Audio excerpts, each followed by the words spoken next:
Bu Nur, tadi kan kita udah bahas nih gimana kegiatan-kegiatan Ibu di Komisi 9 DPR. Nah, Ibu Nur Hayati ini kan aktif nih sebagai anggota DPR dan juga menyandang istri seorang Menteri PPN dan Kepala Bappenas. Gimana sih Bu rasanya menjadi istri seorang menteri? Ya biasa-biasa aja sih, nggak ada bedanya dengan istri-istri lain. Saya tetap seorang ibu rumah tangga yang menjadi ibu, menjadi istri, tetap harus berkhidmat terhadap keluarga begitu. Karena kami saya dan Bapak mempunyai komitmen bahwa sesibuk-sibuk apapun kita tetap mengutamakan keluarga. Sesibuk-sibuk apapun tetap mengutamakan keluarga. Nah, kalau lagi sibuk nih Bu, masih bisa sempat nggak masak di rumah? Saya kalau libur atau Sabtu Minggu ya kadang-kadang memasakkan juga. Karena Bapak itu orangnya kan nggak rewel, nggak banyak minta gitu. Jadi kalau saya sempat masak, saya masakan senangnya luar biasa. Jadi nggak ada makanan yang favorit Bapak, semua masakan saya itu favorit. Oh luar biasa, semua masakan Ibu adalah favorit Bapak. Tapi boleh cerita Bu, apa sih yang biasanya diminta, di request Bapak tuh untuk dimasak? Bapak terutama sih kalau makan pagi gitu, biasanya Bapak tuh suka telur. Jadi saya bervariasi dengan telur tuh diapakan gitu supaya nggak bosan. Dan Bapak kan memang gluten free kan, nggak makan gluten, terus udah gitu laktos intoleran. Jadi ada beberapa yang memang saya udah paham Bapak makan apa dan tidak gitu. Jadi tinggal kita mau berinovasi untuk masakan apa yang bisa disajikan. Gitu. Luar biasa, ngurusin pemerintahan, ngurusin rumah juga. Nah, kalau Bapak nih kan sibuk, Ibu juga sibuk nih pasti. Nah, waktu-waktu untuk bertemu itu biasanya kapan-kapan aja sih Bu? Ya seperti sekarang Bapak kan sekarang banyak work from home ya. Dan kami pun DPR tidak selalu harus offline, jadi online juga bisa.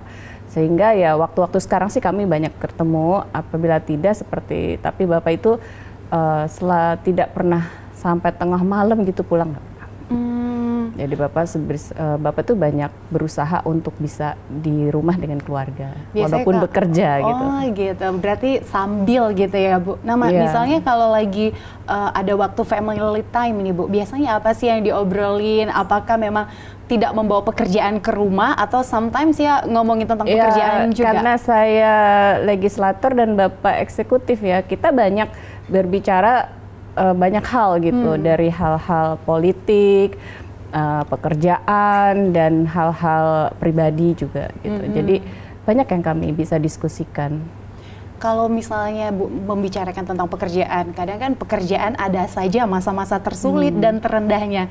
Nah pada saat Bapak di masa-masa terendah atau tersulitnya itu bagaimana sih Bu menyampaikannya ke Ibu dan Ibu sendiri menanggapinya itu seperti apa? Ya, Bapak itu jarang mengeluh ya. Jadi pekerjaan itu buat Bapak ya tidak ada yang sulit kalau saya lihat. Kalau ada yang sulit pun Bapak paling cuma bicara gitu, lalu saya paling ya mensupport saja gitu. Kadang-kadang juga menanyakan bagaimana ini, jadi kita saling berdiskusi bagaimana menyelesaikan masalah itu, ada solusinya begitu. Tapi pernah tidak Bu berbeda pendapat? Beda pendapat pasti sering ya. Gitu. Pasti lalu bagaimana sering. Untuk menengahin hal tersebut? Menengahinya ya kita, terutama saya berusaha untuk bagaimana mengerti apa yang dijelaskan oleh Bapak gitu. Karena kan walaupun bagaimanapun Bapak lebih berpengalaman dalam segala bidang gitu. Jadi saya merasa ini adalah saya yang harus lebih mencerna gitu. Dan biasanya memang terbukti ya, Bapak banyak betul nggak sih? Karena banyak pengalamannya juga ya banyak Bu. Pengalamannya. Nah kan kalau misalnya nih Bu, ada waktu-waktu senggang, waktu-waktu luang, biasanya kan orang-orang suka melakukan hal-hal yang dia sukai seperti hobi. Nah kalau Bapak tuh hobinya apa Bu? Olahraga. Olahraga apa Bu? Olahraga berenang, kardio, apa ya Bapak suka olahraga? Kalau Ibu Nur sendiri? Sama, udah beberapa lama ini saya juga selalu melakukan waktu olahraga. Jadi waktu olahraga kami itu sama, pagi-pagi. Jadi kalau Bapak berenang, saya treadmill, nanti saling berkomunikasi aja bagaimana nih olahraga yang baik gitu. sangat healthy life ya Bu, dengan Ya, makanan yang dengan ada gluten-free. pandemi ini kita memang menjadi lebih aware terhadap kesehatan. Oke. Kalau menurut Ibu sendiri itu Bapak sosok suami yang seperti apa Bu? Ya tadi saya katakan kan Bapak itu pengertian dan nggak rewel gitu sebagai seorang suami. Mengerti sekali karena saya menjadi anggota DPR RI juga memang disupport oleh Bapak sendiri gitu. Oleh Bapak sebagai suami mensupport saya untuk bisa berkiprah di dunia politik ini. Sehingga dengan supportnya Bapak, ya Bapak sangat memahami dan mengerti tentang kesibukan saya maupun masalah-masalah yang ada itu.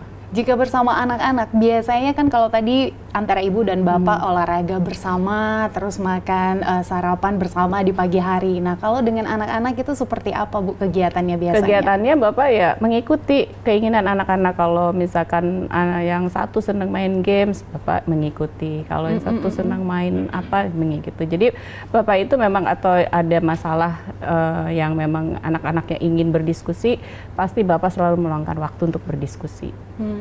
Gitu. Jadi memang kalau anak-anak ya tetap kita ajarkan dia mandiri, tetapi dengan pengawasan. Gitu. Kalau kepada anak-anak, Bapak itu sosok seperti apa Bu? Sosok yang menyenangkan pastinya, gitu. Karena anak-anak itu lebih dekat ke Bapak. Oh ya. Kalau ada apa-apa pasti carinya Bapak. Begitu. Kalau Bapak pernah nggak sih Bu, misalnya orang tua tuh mengajarkan anak, ada banyak sekali versi ya Bu, ada juga dengan cara yang keras atau cara yang lebih lembut. Nah ini Bapak versi yang mana? Kalau Bapak selalu bilang anak-anak itu harus diperlakukan sesuai dengan umurnya. Jadi anak-anak itu tidak bisa dipaksakan sesuatu. Jadi anak-anak itu harus dipaksakan, tidak boleh dipaksakan sesuatu. Anak-anak itu harus di-treat sesuai umurnya dan di-treat sesuai dengan passionnya dia begitu. Sehingga anak-anak itu tidak ada anak yang tidak bisa kan gitu sebetulnya. Jadi anak-anak itu bermacam-macam. Jadi Bapak selalu men-treat bahwa anak-anak itu semua punya passion masing-masing. Gitu. Jadi itulah yang Bapak dorong terus terhadap anak-anak. Treat sesuai umur dan sesuai passion. Ini boleh contohnya seperti apa misalnya hal yang terjadi biasanya? Iya, kalau misalkan anaknya memang senangnya belajar, Bapak akan arahkan untuk sekolah gitu, untuk terus menimba ilmu. Kalau anaknya memang senang seperti sekarang anak saya yang kecil ini senang lagi olahraga sport jet ski gitu, Bapak arahkan yang betul gitu. Jadi kalau ingin menjadi senang jet ski, jadilah atlet jet ski yang baik misalkan gitu. Kalau memang ingin sekolah, carilah ilmu yang bermanfaat untuk ke depan gitu. Jadi Bapak selalu mengarahkan anak-anak sesuai dengan keinginannya, tidak pernah memaksakan sesuatu yang anak-anak nggak mau gitu. Makanya happy. Happy ya, memang anak happy, passionnya juga diturutin, itu anak akan semakin berkembang. Jadi terlihat sekali dia kemajuannya terhadap pribadinya juga gitu. Ibu kan kalau bisa dikatakan sibuk ya sebagai politisi, Bapak juga demikian, bekerja di dalam pemerintahan. Ini anak-anak pernah nggak sibuk komplain, aduh Bapak dan Ibu kadang-kadang sibuk banget? Kalau kita lagi banyak keluar kota biasanya anak-anak komplain gitu, kok sering keluar kota. Nah Bapak di antara itu biasanya kalau bisa menyertakan anak-anak pada saat bepergian, anak-anak dibawa gitu. Gitu. Iya. Nah kalau anak-anak dibawa itu gimana Bu? Maksudnya untuk mengatur kan harus bekerja, dan anak-anak itu gimana sih cara memanajemennya supaya mereka ngerti nih saya Bapak atau Ibu lagi kerja gitu, memberi pengertian kepada mereka. Udah paham dari mana kami bekerja, di mana kami di rumah. Karena kalau weekend, Sabtu Minggu Bapak itu dan saya semua waktu itu untuk anak-anak begitu. Jadi sebisa mungkin anak-anak itu didahulukan pada hari Sabtu dan Minggu. Nah biasanya hari Sabtu dan Minggu itu kan pasti family time dong Bu. Nah biasanya kalau untuk family time sendiri diisi untuk rekreasi atau seperti apa Bu? Kalau dulu kita memang suka rekreasi, kalau sekarang kan masa pandemi ini ya di rumah pun kita mencoba untuk ada quality time-nya begitu, mengobrol, berkegiatan bersama, seperti tadi bisa berenang bersama, ngobrol bersama, makan bersama gitu. Kadang-kadang kita suka piknik di belakang rumah gitu kan. Jadi ya walaupun di rumah kita make it happy aja. Justru karena pandemi ini, karena kebanyakan di Iya, rumah, betul. jadi justru terbiasa Iya, ya Bu. betul. Sekarang kita banyak berkumpul dengan keluarga malah begitu. Malah akan ada ide-ide kreatif gimana Iya. caranya di rumah agar tetap happy, Iya. nggak merasa kalau wah di rumah seperti terkurung gitu Betul, kali ya Bu betul, Nur. betul. Nah Bu Nur, kan kalau kita berbicara pejabat itu kayak sepaket dengan rumor mungkin bisa dikatakan, dan juga pasti banyak hal-hal negatif atau hal-hal yang tidak disetujui oleh masyarakat. Nah, jika hal itu sudah terjadi kepada ibu, bapak, bagaimana cara memberi pengertian kepada anak-anak? Ya alhamdulillah sampai hari ini sih kita tidak ada rumor yang negatif ya, dan tidak ada hoax-hoax juga gitu terhadap kami. Jadi itu yang kami jaga begitu, bahwa keseimbangan itu yang kami jaga. Tapi kalau seandainya ada hal seperti itu, sudah ada Iya. diberikan Anak-anak pengertian kan- sebelumnya, Bu? Iya, anak-anak itu sensitif sekali, jadi akan memberitahu, mama gini, jangan gini, daddy jangan gini gitu. Jadi memang kita anak-anak juga terbuka dan mengerti posisi ibu dan ayahnya gitu. Oke, anak-anak sudah sangat mengerti mengerti, siapa sudah ibu dan paham. bapaknya. Iya. Nah, ibu kan waktu dulu mungkin masih belum sesibuk sekarang. Pada saat bapak kan sudah sangat berpengalaman. Nah, dulu sebelum menjadi anggota DPR berkecimpung di dunia politisi, dulu ibu masih sering nemenin bapak atau memang hampir menunggu bapak di rumah saja? Oh, bapak dari dulu senangnya didampingi. Gitu. Jadi kalau keluar kota pasti didampingi, dan saya selalu mendampingi bapak sampai hari ini, sampai sekarang. Sampai sekarang ya.